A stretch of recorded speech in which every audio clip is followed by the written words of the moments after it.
Jhansi medical college में लगी भीषण आग और इसमें अब तक हुई 10 बच्चों की मौत के बाद यूपी के सीएम योगी आदित्यनाथ सक्रिय हो गए हैं और सीएम योगी ने घटना का संज्ञान लेते हुए जांच रिपोर्ट 12 घंटे में सौंपने के निर्देश दिए हैं। वहीं सीएम योगी ने घटना पर दुख जताया है। बता दें कि उत्तर प्रदेश के झांसी मेडिकल कॉलेज में शुक्रवार को भीषण आग लग गई। इस हादसे में 10 बच्चों की मौत हो गई है। आग लगने के बाद अस्पताल में भगदड़ मच गई। घटना की सूचना मिलने के बाद फायर ब्रिगेड की टीम मौके पर पहुंची। ये आग इतनी भयावह थी कि मदद के लिए सेना को बुलाना पड़ा। आग लगने के बाद खिड़की तोड़कर मरीजों और यहां पर भर्ती कई बच्चों को निकाला गया।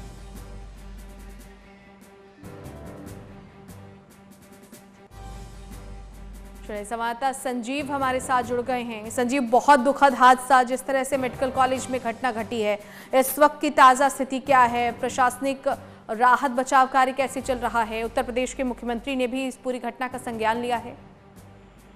जी बिल्कुल रेहू, देखिए जिस तरह से ये शुक्रवार की देर रात झांसी के महारानी रानी लक्ष्मीबाई जो मेडिकल कॉलेज है उसमें करीब 11:15 बजे की रात में जो एनएसयू वार्ड है वहां पे नवजात जो शिशु थे करीब उनकी संख्या 55 के करीब बताई जा रही है। उसमें से 10 जो नवजात शिशु है उनकी मौत हो चुकी है। उसको लेकर के जो प्रशासन है वो काफी, जैसे ही ये सूचना मिलती है अफरा तफरी का माहौल भी हो जाता है और शासन स्तर पर भी जाँच की जा रही है। और आज सुबह जैसे ही ये मामला मुख्यमंत्री तक पहुंचता है, उनके संज्ञान में आता है, तो मुख्यमंत्री के निर्देश पर डिप्टी सीएम ब्रजेश पाठक स्वयं पहुंचते हैं और उनके साथ में प्रमुख सचिव स्वास्थ्य जो पार्थ सेन है वो भी मौजूद हैं। सुबह वहां पर तमाम आला अधिकारी जो है वहां पर घटनास्थल पहुंचते हैं और क्योंकि जिस तरह से जो अभी 45 बच्चे हैं, नवजात शिशु हैं, उनको बेहतर चिकित्सीय उपचार मिल सके उसको लेकर के तमाम जो अधिकारी है वो घटनास्थल पर मौजूद है। जी संजीव, पूरा घटनाक्रम एक बार दर्शकों को बताएं। ये आग कैसे लगी, कैसे इतना बड़ा हादसा हुआ है, क्योंकि ये छोटी मोटी घटना नहीं है,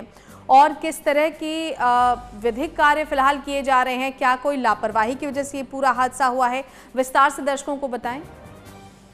जी बिल्कुल, देखिए जिस तरह से क्योंकि रानी लक्ष्मीबाई जो मेडिकल कॉलेज है उसके एनएसयू वार्ड में रात करीब 11:15 बजे के करीब धुआं उठता है। उसको क्योंकि जो आसपास के जो वहाँ कर्मचारी थे, जो स्टाफ के लोग थे, वो समझ नहीं पाते, लेकिन से ही वो भयावह स्थिति बन जाती है। आग की लपटें पूरे वार्ड में फैल जाती है और क्योंकि जो दरवाजे हैं उनमें भी आग पकड़ चुका था और क्योंकि कहीं ना कहीं जो माना जा रहा है कि ऑक्सीजन जो कंसंट्रेटर वहां पे मौजूद था, उसके वजह से आग पूरी और भयावह स्थिति में उत्पन्न हो चुकी थी। क्योंकि जो नवजात शिशु थे उनमें से करीब जो, क्योंकि जैसे ही सूचना दमकल विभाग फायर ब्रिगेड की तमाम गाड़ियां पर वहां पर मौके पर पहुंचती है, फिर जाकर के आग पर काबू पाया जाता है। लेकिन कहीं ना कहीं जिस तरह से भयावह स्थिति पैदा हुई और उसके बाद करीब 10 नवजात शिशुओं के मौत की पुष्टि जो है शासन द्वारा की गई है और इसमें जांच बैठा दी गई है, क्योंकि मुख्यमंत्री स्वयं संज्ञान ले रहे हैं।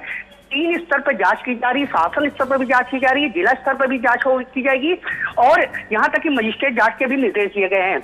तो कहीं ना कहीं क्योंकि जिस तरह से मामला हुआ, क्योंकि मुख्यमंत्री के संज्ञान में और डिप्टी सीएम ब्रजेश पाठक जो स्वास्थ्य मंत्री भी हैं, वो तमाम आला अधिकारी, जिला प्रशासन, झांसी के जो मंडलायुक्त है विमल कुमार दुबे, उनसे भी मेरी आज सुबह ही बात हुई थी। उन्होंने कहा कि जो बेहतर जो नवजात शिशु है उनको दूसरे अस्पताल में जो शिफ्ट किया गया, उनको भी बेहतर चिकित्सीय सुविधाएं दी जाए, उसको लेकर के तमाम जो अधिकारी है वहां पर घटनास्थल पर मौजूद है। जी संजीव, सरकार से भी कोई वहां पर पहुंचा है, कोई मंत्री वहां पर पहुंचे हैं? देखिए आज सुबह ही डिप्टी सीएम ब्रजेश पाठक, क्योंकि स्वास्थ्य मंत्रालय उनके पास है, स्वास्थ्य मंत्रालय के साथ उनके साथ क्योंकि मुख्यमंत्री का निर्देश हुआ और स्वयं डिप्टी सीएम ब्रजेश पाठक वहां पहुंचते हैं। उनके साथ प्रमुख सचिव जो स्वास्थ्य है पार्थ सेन, वो भी वहां पे मौजूद है। तमाम आलाधिकारी वहां के, चाहे अगर मंडलायुक्त की बात की जाए, चाहे वहां के डीआईजी की बात की जाए, तमाम अधिकारी, शासन स्तर के भी तमाम बड़े अधिकारी वहां पर घटनास्थल पर मौजूद है और बेहतर सुविधाएं मिल सके जो नवजात अभी जिनको शिफ्ट किया गया है, क्योंकि मुख्यमंत्री जी ने साफ कहा है कि बेहतर चिकित्सीय सुविधाएं उपलब्ध हो सके। और क्योंकि जिस तरह से मामला संज्ञान में आया, इस पर जांच भी बैठा दी गई। अब देखना होगा कि जांच में, क्योंकि 24 घंटे के अंदर मुख्यमंत्री के संज्ञान में जैसे ही मामला आता है तो 24 घंटे के अंदर रिपोर्ट पेश करने के लिए कहा गया है। जी संजीव, जो मेडिकल सुविधाएं हैं बहुत ज्यादा पुख्ता होनी चाहिए, सुनिश्चित होनी चाहिए, खासतौर पर जहाँ नवजात बच्चे हों, जो सबसे ज़्यादा एक तरीके से क्रिटिकल जगह होती है, वहाँ पर इस तरह का हादसा होना अपने आप में कई गंभीर सवाल खड़े कर रहा है। जवाबदेही पूरे घटनाक्रम की तय करनी होगी। यकीनन जब मुख्यमंत्री रिपोर्ट देखेंगे उसके बाद कार्रवाई की जाएगी।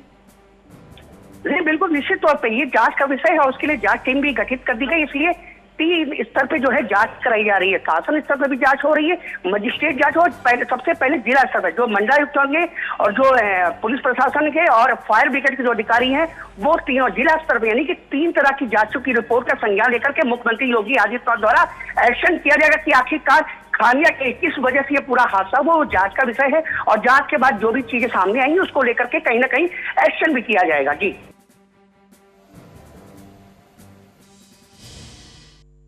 मैं जो वहाँ पे मौके पे जो स्टाफ उपस्थित था मेडिकल कॉलेज के NICU में जो स्टाफ उपस्थित था उसके द्वारा जो प्रथम दृष्टया तथ्य आए हैं उसमें लगभग 10:30 से 10:45 के बीच में जो NICU है उसमें 2 चरण में NICU है, एक बाहर की यूनिट और एक अंदर की यूनिट। जो कम क्रिटिकल होते हैं वो बाहर की तरफ रहते हैं, जो ज़्यादा क्रिटिकल होते हैं वो अंदर की तरफ रहते हैं। तो जो अंदर की यूनिट है उसमें संभवतः शॉर्ट सर्किट से आग लगी और उसके बाद जो बाहर की तरफ बच्चे थे वो लगभग सभी बचा लिए गए हैं और अंदर के जो बच्चे थे उसमें से भी काफ़ी बच गए हैं। प्रथम दृष्टया अभी 10 बच्चों के मतलब एक्सपायर होने की सूचना प्राप्त हो रही है। आग लगने के प्रथम दृष्टया कारण जो वहाँ पे स्टाफ ऑन ड्यूटी था उसके द्वारा यही बताया गया कि शॉर्ट सर्किट स्पार्क हुई अंदर वाली यूनिट में प्रथम दृष्टया। इसके लिए एक जांच कमेटी कमिश्नर सर और DIG सर के उसमें बना दी गई है जिसके संबंध में माननीय मुख्यमंत्री जी द्वारा रिपोर्ट मांगी।